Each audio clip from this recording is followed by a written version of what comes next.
Hi, this is Fernando, Wild on the Forums, and I want to go over my list pairing process with Scorn.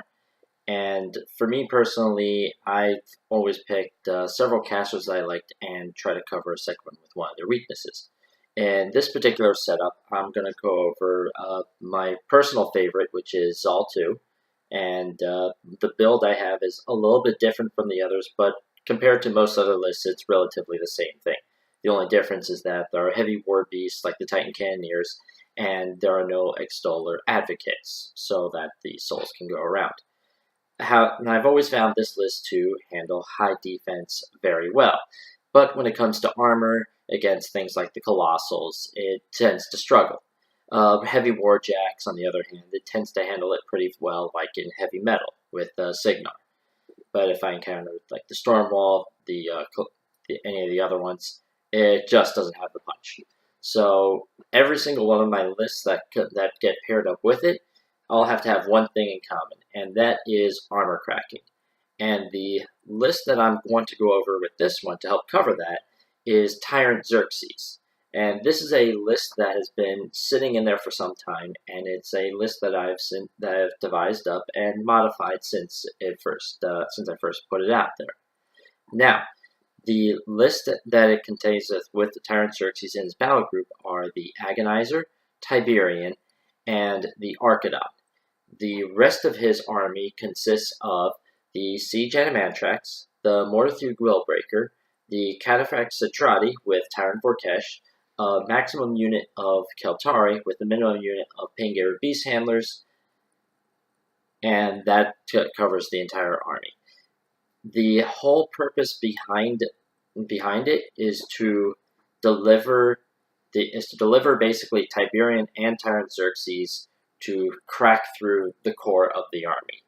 The Cetrati are there to make sure Tyrant Xerxis obviously never gets shot, to block line of sight, and to act as the second line. The Siege Animantarax is a newer addition, but the purpose behind him is because that there's so much fury that Tyrant Xerxis is strapped on that another war beast would simply strain him.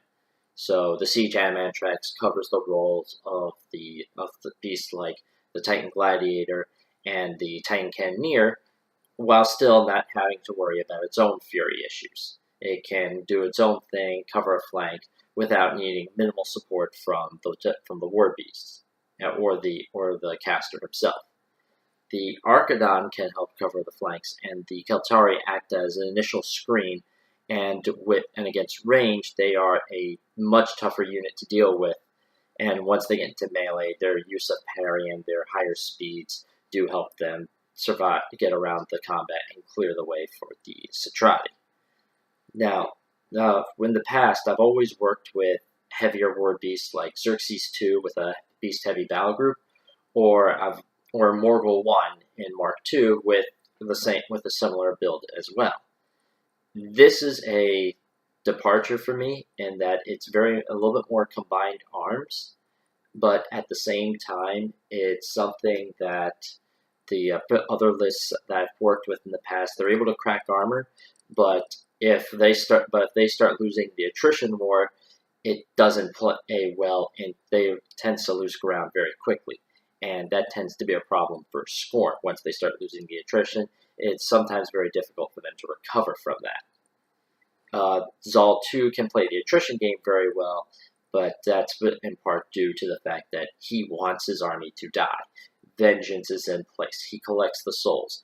He's going to attack, and whatever you've done, he's going to multiply that 2 or 3 times, depending upon where it is where the army is positioned.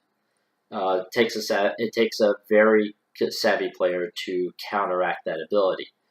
But when you see the beasts, it's like dealing with Legion to an extent. You pick them off one at a time, you grind them out, and you don't let them get to you. And Scorn is slower in most of the other armies, so it does make it a little bit easier. And now in that regards, that's the reason why I've taken in the Keltarii. They're much faster than the Praetorian Swordsmen and the Cetrati, The Cetrati are there because they benefit immensely with Tyrant Xerxis, of course, but they also have tactical supremacy, so they can maintain a 10-inch walk and shield wall. It's almost the same as if they were running. So for them, it makes a lot of sense for them to be in the army. And once they get into the fight, they're able to attack a total of 8 times across the entire unit, with the 6 coming from the regular guys, and the 2 coming from Tyrant Vorkesh himself. Of course, if he gets attacked, Tyrant Vorkesh isn't going to make it compared to everybody else. Otherwise, that's really the extent of what I look at with the pairings. It's always in regards to which caster's my main and what are his weaknesses. And for me, for the longest time, it's been Zaal2 for almost the past year now. And it's always been a consistent thing now of armor, armor, armor. And in particular, in my meta, there's a lot more Khador compared to everybody else. So for me, I need to be able to out-threat them, make sure I can take advantage of them. And Xerxes in both forms have covered that very well. So, but as I've played on it more and more, I'm finding that Tyrant Xerxis covers a little bit more of my playstyle compared to Xerxes 2. But we'll see how it plays out, as this list has not been fully tested yet, as opposed to the Xerxes 2 list, which has received testing, and the same issue comes up. He's very much Fury starved once everything comes to the wall, starts hitting against the wall.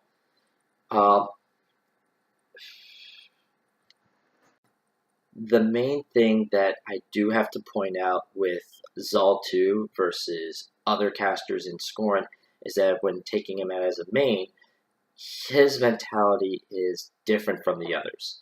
He's able to handle high defense. He can become the skew for armor, but he doesn't have the punch compared to some of the others. He doesn't have Makeda 1's Retaliatory Strike.